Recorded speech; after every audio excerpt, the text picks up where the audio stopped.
وقت ہم national press club اسلام آباد کے سامنے موجود ہیں اور آج یہاں پر صحافی مطیع اللہ جان پر جو گزشتہ روز کشمالہ طارق کے آفس میں حملہ کیا گیا، ان کو زد و کوب کیا گیا، ان کی ٹیم کے ساتھ بدتمیزی کی گئی، انہیں زخمی کیا گیا اور ان سے یہ کہا گیا کہ جو انٹرویو انہوں نے کیا اس انٹرویو کو نشر نہ کریں، اس پر یہ ساری بات بنی ہے۔ آج صحافی اس پر سراپا احتجاج ہیں، اسلام آباد میں ایک مظاہرہ کر رہے ہیں اور آج ہم جاننے کی کوشش کریں گے کہ آخر یہ صحافیوں پر حملے کیوں ہو رہے ہیں، اور جب صحافیوں پر حملے ہوتے ہیں تو ٹی وی چینلز کے اکثر جو رپورٹرز ہیں وہ غائب کیوں ہو جاتے ہیں، اور ساتھ یہ بھی جاننے کی کوشش کریں گے کہ جب مطیع اللہ جان پر حملہ ہوا، ایک ٹی وی اینکر پر حملہ ہوا، ایک سینئر جرنلسٹ پر حملہ ہوا، تو باقی ٹی وی چینلز یہاں پر کوریج کے لیے کیوں نہیں آئے، اور یہ بھی سوال کریں گے کہ پاکستان میں اس وقت صحافتی تنظیمیں تقسیم در تقسیم کا شکار کیوں ہیں، Pakistan federal union of journalist کے 5 دھڑے کیوں بن چکے ہیں، اور کیا جب صحافیوں پر حملہ ہوتا ہے تو صرف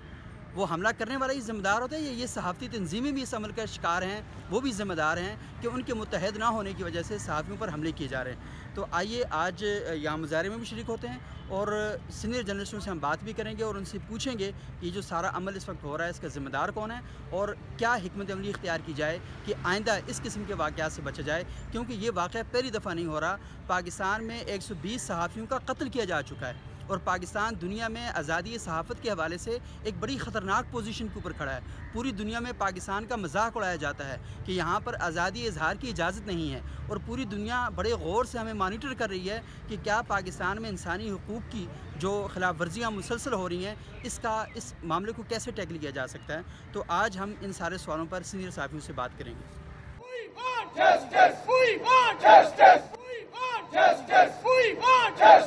ہمارے ساتھ موجود ہیں RUJ کے سابق صدر، پریس کلب کے سابق صدر شہریار خان صاحب۔ شہریار صاحب یہ بتائیے گا کہ یہ جو مطیع اللہ جان صاحب پر حملہ ہوا ہے، اعزاز سیدز پر حملہ ہوا، کئی پریس کلبوں پر حملے ہو رہے ہیں، اب یہ لوگ کھل کے سامنے آ رہے ہیں، اس کی بنیادی وجہ آپ کیا سمجھتے ہیں اور اس پر کیا لائحہ عمل اختیار کرنا چاہیے صحافیوں کو؟ دیکھیے، اس کی بنیادی وجہ یہ ہے کہ ہم لوگ تقسیم در تقسیم پر ہم لوگ چل پڑے ہیں، اور مختلف جو آپ کو نظر آ رہے ہوں گے جو ہماری صحافتی تنظیمیں جو ہمارا غرور ہوا کرتی تھیں آج 5 حصوں میں تقسیم ہو چکی ہیں۔ پہلے 2 حصے تھے، ایک دستور تھا، ایک برنا تھا۔ آج برنا کے 3 بچے ہو گئے ہیں، دستور نے 2 بچے جنم دے دیے ہیں، 5 تنظیمیں اس وقت وہ ہیں۔ اس کے علاوہ آپ اگر نظر دوڑائیں تو آپ کو محسوس ہوگا کہ جس طرح بہار آئی ہوئی ہے اس ملک میں، ہر طرف ہر بیٹ کا، پہلے صرف سپورٹس کی ایک تنظیم ہوتی تھی، کورٹ والوں نے ایک بنائی، پھر اس کے بعد اب ہر گلی محلے میں ایک تنظیم آپ کو نظر آئے گی، کرائم رپورٹرز، کلچر رپورٹرز اور ڈپلومیٹک بیٹ رپورٹرز علیحدہ ہے اور ڈیفنس بیٹ رپورٹرز علیحدہ ہے، اس قسم کی سپریم کورٹ کی علیحدہ ہے، ہائی کورٹ کی تنظیم علیحدہ ہے۔ اس نے ہمیں تقسیم کر دیا ہے اور اب ہماری بات کوئی ماننے کو تیار نہیں ہے۔ ان کو یہ پتہ ہے کہ آپ کسی ایک بندے کو ماریں گے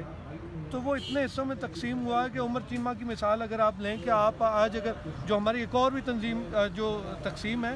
وہ یہی ہوئی ہے کہ جو مالکان کی لڑائی تھی اب وہ ورکرز تک بھی آ گئی ہے، صحیح، اور مالکان نے پاکٹ یونین کے طور پہ UJs کا استعمال کرنا شروع کر دیا ہے۔ تو اب ہوتا ہی ہے کہ اگر دا نیوز کا، جیو کا، کوئی اس طرح کا کوئی اگر عمر چیمہ کے ساتھ کوئی واقعہ پیش آتا ہے تو باقی ادارے کہتے ہیں اچھا ہوا ہے، اس کو جانے دو، اور ہم تو مظاہرے میں بھی نہیں، ان کے اوپر پابندی ہوتی ہے، وہ ورکر نہیں جا سکتا اس مظاہرے کے اندر۔ اور ہمارے جیسے چند سرپرے ہیں جو ہر جگہ پر جاتے ہیں۔ بول بند ہوا تو میں اس وقت پریس کلب کا صدر تھا، جیو بند ہو رہا تھا، اس وقت اس کی کوشش ہو رہی تھی کہ اس کو بند کرایا جائے، اور اس وقت میں نے یہ اس وقت کہا تھا سب سے کہ یہ آپ ایک رستہ کھول رہے ہیں، جب تمام چینل مالکان جو جیو بند کرانا چاہتے ہیں وہ یہ یاد رکھیں کہ یہ رستہ کھل رہا ہے اور پھر سب کے لیے مسائل ہوں گے، چراغ سب کے بجھیں گے، ہوا کسی کی نہیں۔ اچھا شہریار صاحب، صرف معاملہ یہاں تک ہی نہیں تقسیم کا، ہم یہ دیکھ رہے ہیں کہ علاقوں کے نام پر اب جو صحافی تقسیم ہو چکے ہیں، زبان کے نام پر صحافی تقسیم ہو رہے ہیں، تو مجھے بتائیں کہ جو ہماری سینئر لاٹ ہے جرنلسٹوں کی، یہ کیا کر رہی ہے؟ اسے کیا کوئی ہدایات دینی چاہیے صحافیوں کے لیے؟ صحافیوں کو بتانا چاہیے کہ آپ جس تقسیم در تقسیم کا شکار ہو رہے ہیں، یہ ملک کے لیے، صحافت کے لیے، ہمارے پیشے کے لیے ایک بربادی اور تباہی کا پیش خیمہ بن سکتی ہے۔ یہ بات کون کرے گا؟ یہ والی بات یہ آپ نے شروع کر دی، میں نے شروع کر دی، اب یہ بات اوپر تک جائے گی اور جانی چاہیے اور سب تک یہ بات پہنچنی چاہیے کہ دیکھیے امبریلا ایک ہوا کرتی تھی، اس کے نیچے آپ تنظیمیں اگر ہوں تو کوئی فرق نہیں ہے، لیکن کوئی ایک بڑی امبریلا ضرور ہونی چاہیے۔ لیکن اب جو ورکرز کی، میڈیا ورکرز کی ایک تنظیم تھی اپنے، میرا خیال ہے اس کی بھی 3-4 آج جو ہے حصے ہو چکے ہیں۔ ایک MWO بن چکی، یہاں پہ لوگوں کو آج کل پلاٹ کے نام پہ جھانسے دیے جاتے ہیں کہ ہم اپنے ورکرز کو پلاٹ دیں گے، اور وہ کہانی اتنی زیادہ خوفناک ہے. اور لوگ ظاہر ہے کہ ہمارے جو 98% لوگ ہیں، وہ جو صحافی ہیں، میڈیا ورکرز ہیں، وہ جو 98% لوگ ہیں وہ تو بہت 1996 کے دور کی تنخواہ لے رہے ہیں. تو وہ بہت پسے ہوئے لوگ ہیں. ان کے لیے بڑی اٹریکشن رکھتا ہے یہ والا نعرہ کہ آپ کو زمین مل جائے گی، آپ کو پلاٹ مل جائے گا. وہ اس کے جھانسے میں آنے پہ مجبور بھی ہو جاتے ہیں. کوئی امید نظر آ رہی ہے آپ کو کہ حالات بہتر ہو جائیں گے؟ دیکھیے، آج اگر آپ نے بیڑا اٹھایا ہے، میں نے بیڑا اٹھایا ہے، باقی دوست ہم ہو رہے ہیں. آج ہم کوشش کر رہے ہیں کہ جو پی ایف یو جے کے 3 دڑوں میں سے 2 دڑوں کو آج ہم بٹھا رہے ہیں، اور اس کے بعد اگر ان کے اختلافات ختم کرانے میں ہم کامیاب ہوتے ہیں اور ان میں پیش رفت ہوتی ہے، پھر ہم جائیں گے تیسرے دڑے کے پاس اور ان سے جا کر ریکویسٹ کریں گے خدا کے لیے اس تنظیم کو ایک کیجیے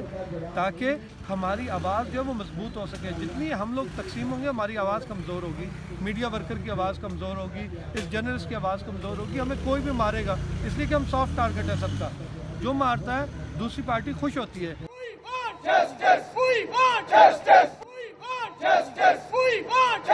آپ کیا سمجھتے ہیں کہ صحافتی تنظیموں کو کیا حکمت عملی اختیار کرنی چاہیے اور صحافی آپس میں متحد کیوں نہیں ہو رہے؟ دیکھیں جی، بات ہے کہ بدقسمتی سے پی ایف یو جے 3 گروپوں میں تقسیم ہو گئی ہے، تو مالکان کا عمل دخل بڑھ گیا یونینز پہ. یونین لیڈر جو ہیں اپنے اپنے انٹرسٹ میں گم ہو گئے ہیں، لہذا ایک روب ختم ہو گیا تنظیموں کا. اور میں نہیں سمجھتا کہ تنظیم پی ایف یو جے متحد ہوتی تو کسی کو جرأت ہوتی. ہمارے ساتھی شہید ہوئے ہیں 125، لیکن ہم نے پورا زور لگایا. میرے ٹینیور میں کبھی ایسا نہیں ہوا تھا کہ ہم نے اس کو خالی چھوڑ دیا ہو یا یہ رائے گاں کیا ہو. یہ کشمالہ طارق نے جو حملہ کیا مطیع اللہ جان پر، دیکھیں جی، ہمیں بھی ایک لمٹ میں رہنا ہوگا. اگر آزادی صحافت ہم چاہتے ہیں اور لوگوں کو جواز نہیں دینا چاہتے کہ صحافی جو ہیں وہ اس طرح بھی کر سکتے ہیں، اور سیاستدان جو پہلے بھی ہمیں مارتے تھے اب ان کے پاس جواز اور آ جائیں گے. تو ہم چاہتے ہیں کہ ایک لائن ہونی چاہیے آزادی صحافت اور صحافی کے درمیان کہ ہم کس حد تک ایتھکس سے کسی کو بھی نہیں ہٹنا چاہیے. صحافی کے ساتھ کسی بھی جگہ زیادتی ہوگی، چاہے اس کے دفتر میں ہو باہر ہو، ہم اس کی مذمت کرتے ہیں. مطیع اللہ جان ہے یا کہ کارکن صحافی ہے، اس کے ساتھ کسی قسم کی زیادتی اور حملہ اور تشدد اور برا سلوک ہم برداشت نہیں کریں گے، اور اس پر ہم آج سڑکوں پر ہیں. اگر آئندہ کا کچھ ہوا تو پھر بھی ہم سڑکوں پر آئیں گے.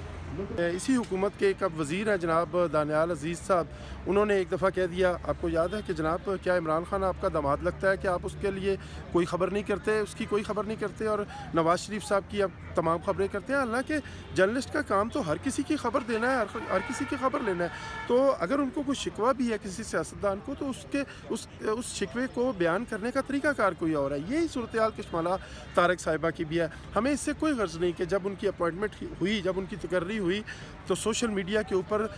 لوگوں نے کس قسم کے خیالات کا اظہار کیا. ہمیں اس سے کوئی غرض نہیں. گورنمنٹ کا یہ استحقاق ہے، انہوں نے لگایا ہے ان کو، ٹھیک ہے، لیکن ان کو بیہیو کرنا چاہیے. مطیع اللہ جان جو ہیں وہ ایک سینئر جرنلسٹ ہیں، اور اچھا سینئر نہ کوئی جونیئر جرنلسٹ بھی جو ہے، ہمیں آپ ہمارا کام کرنے دیں، آپ اپنا کام کریں، آپ کسی کو ڈکٹیٹ نہیں کر سکتے.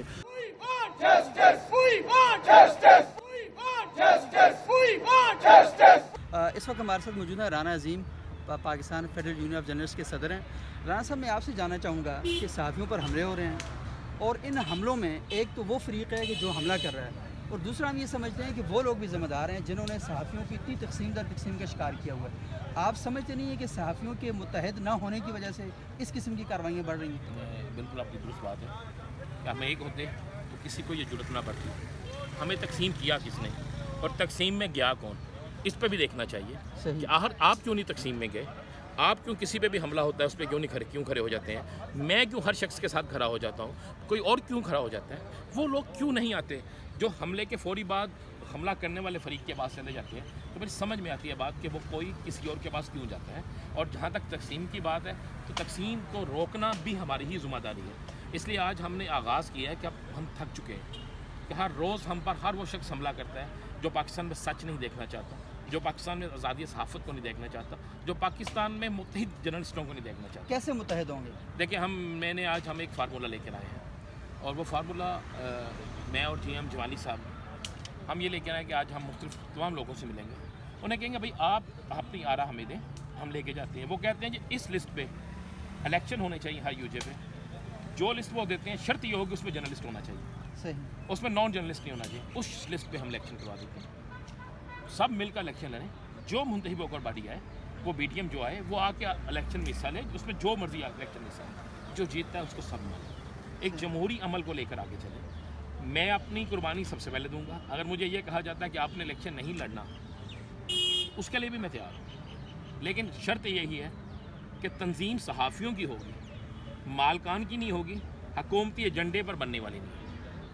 اگر ایسے ہی ہوگی، مالکان کی ہوگی یا حکومتی ایجنڈے پر بننے والی ہوگی، تو ایک کے بعد ایک تقسیم پھر ہوتی جائے گی، پھر جس مقصد کے لیے آپ اور میں قربانی دیں گے وہ ضائع ہو جائے گا۔ آپ کو پر امید ہے کہ کوئی ایسا ہو سکتا ہے؟ دیکھیں، جب انسان اپنی ذات کی نفی کر کے چلتا ہے تو اس سے منزل ضرور بنتی ہے۔ اب یہ دیکھنا ہوگا کہ اس سے بھاگتا کون ہے، جو بھاگے گا اس کا احتساب میری برادری نہیں، بھاگے گا تو صحیح، لیکن یہ تقسیم تو پھر بھی رہے گی، وہ بھاگ کی تقسیم ایک اور بنا کر دے گا، جو بھاگے گا پھر اس کا فیصلہ آپ نے کرنا ہے۔ نہیں، کیا فیصلہ کریں گے؟ فیصلہ یہ دیکھیں گے، دیکھیں ہم تو 5-10 سال سے یہ دیکھ رہے ہیں، پہلے ہم جب تھے تو ساری تنظیمیں متحد تھیں، ہم نے مشرف کے خلاف اکٹھے ہو کے پورے پاکستان میں احتجاج کیے، یہاں اسلام آباد میں 72 دن کیمپ لگا رہا، لیکن اب یہ صورتحال بن چکی ہے کہ ایک صحافی پر حملہ ہوتا ہے اور کوئی ٹی وی چینل اس کو کور کرنے کے لیے نہیں آتا، صحافتی تنظیموں کے ارکان یہاں سے غائب ہو جاتے ہیں۔ آپ نے آج دیکھا کون غائب ہوا ہے، اس کا بھی سوچنا چاہیے آپ کو۔ میں پھر وہی کہوں گا کہ میں تو لاہور میں بیٹھ کے نہیں، صحیح، آپ آئے ہم سب پے کرتے ہیں، ہر چیز کے لیے کرتے ہیں۔ دیکھیں اس میں اور کوئی طریقہ کار ہو نہیں سکتا نا، آپ اپنی ذات کی نفی کر سکتے ہیں، آپ ہر اس شرط کو مان سکتے ہیں جو آپ کا دوسرا فریق رکھتا ہے سامنے۔ اچھا رانا صاحب، کیا کوئی ایسا پلیٹ فارم نہیں ہو سکتا کہ جس میں مثال کے طور پر جو 5 تنظیمیں بنی ہوئی ہیں اس وقت، ان سب کا تو آپس میں اختلافات ہیں، وہ تنظیمی نوعیت کے خلاف ہیں، لیکن جو اصولی نوعیت کے ہمارے ایشوز ہیں، جیسے مطیع اللہ جان پر حملہ ہوتا ہے، تو ہمارا کوئی ایک ایسا پلیٹ فارم ہو کہ جس میں ہم سب لوگ یہ طے کر لیں کہ بھائی وہ ہمارے تنظیمی اختلافات کا دائرہ ہے اور یہ جو ایشو ہے یہ ہم سب کا مشترکہ ایشو ہے، تو ہم کوئی عارضی طور پر جب تک ہماری اختلافات موجود ہیں عارضی طور پر کوئی ایک ایسا پلیٹ فارم بنا لیں کہ ہاں اس طرح کے ایشو جب آئیں گے ہم سب اکٹھے ہو کے آ اس میں جائیں۔ یہ ہوتا ہے کہ ایک کور کمیٹی بنا لیا، صحیح، جو سینئر ترین لوگوں پر مشتمل ہو، جن پر سب کو یقین ہو کہ وہ ٹھیک ہے، پارٹی نہ ہو تو وہ کمیٹی آ جائے اور وہ کسی بھی ایک کاز پہ کسی پہ بھی حملہ وہ کال دے تو ہم سب اکٹھے ہوں گے۔ دیکھیں آج دستور بھی اکٹھا ہے، میں بھی کھڑا ہوں ان کے ساتھ، باقی لوگ بھی کھڑے ہیں، تو کیوں نہیں کھڑے ہو سکتے؟ صرف ایک وجہ ہے نا، ہم کیوں نہیں کھڑے ہو سکتے؟ پہلا سوال تو اس کا جواب ہمیں ڈھونڈنا پڑے گا کہ کیوں جو ہے اس کا جواب کہاں سے ملے گا ہمیں۔ یہاں پہ پرابلم یہ ہے کہ متی پہ حملہ ہوتا ہے تو بہت سے لوگ سائڈ پہ ہو جاتے ہیں، اس پروٹیسٹ سے کیوں ہوتے ہیں؟ ان کو کس کا ڈر ہے؟ متی اللہ پہ حملہ، ان کو ڈر ہے، بہت سے لوگوں کے بہت سے مفادات ہوتے ہیں، کئی لوگ وہاں پہ کمٹمنٹ کر کے آتے ہیں کہ جناب آپ کریں ہم آپ کے ساتھ ہیں، لیکن اب ایسا نہیں ہوگا۔ میں نے جس طرح کیا ہے کہ پیر کے روز آپ دیکھیں گے کہ میں پیر کو آپ کو دکھاؤں گا کہ دستور سمیت تمام لوگ جو ہیں لاہور ہو باقی شہروں میں ہو ایک ہی جگہ کھڑے ہو کے ایک ہی نعرہ لگائیں گے، ایک پر حملہ سب کے۔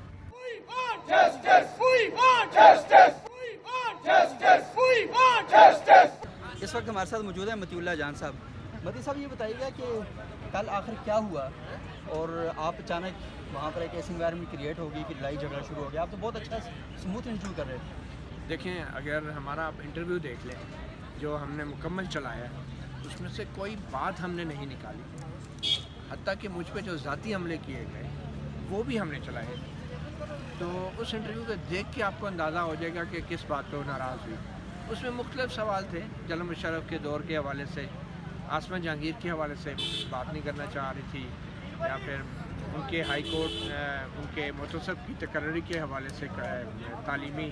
اور تجربہ کے حوالے سے، تو وہ اگر آپ انٹرویو دیکھیں آپ کو پتہ چل جائے گا۔ اور انٹرویو کے فوراً بعد وہ اٹھی ہیں اور کیمرہ مین کو انہوں نے پکڑ کے کہا کہ یہ انٹرویو نہیں چلے گا، آپ دکھاؤ۔ وہ جب کچھ دکھا رہے تھے تو ان کا یہ سب ڈیلیٹ کر دو۔